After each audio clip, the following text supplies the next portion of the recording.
বন্ধুরা, আজকে আমি আপনাদেরকে একটা চমৎকার ভিডিও দেখাবো। চীনের ছেলে মেয়েগুলো কিভাবে নিজেদের মধ্যে খাবার সুন্দরভাবে নিয়ে যাচ্ছে, পরিবেশন করা খাবার আপনারা দেখতে পাচ্ছেন ভিডিওতে। সারিবদ্ধভাবে ছেলে মেয়েগুলো দাঁড়িয়ে আছে আর টেবিলের উপরে খাবারগুলো সুন্দরভাবে সারিবদ্ধ করে সাজানো আছে।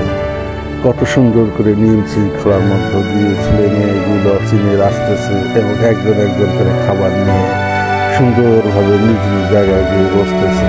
আপনারা দেখতে পাচ্ছেন যে ভিডিওর মাধ্যমে অনেক ছেলে মেয়ে সারিবদ্ধভাবে আছে।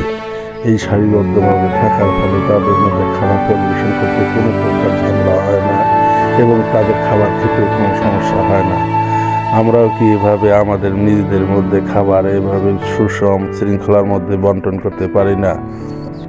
যদি আপনাদেরকে ভিডিওটি ভালো লাগে তাহলে অবশ্যই লাইক কমেন্ট শেয়ার দেবেন, যাতে করে সবার মধ্যে এরকম নিয়ম শৃঙ্খলা তৈরি হতে পারে এবং সবাই এভাবে পরিবেশন করতে পারে। আজকে এ পর্যন্তই।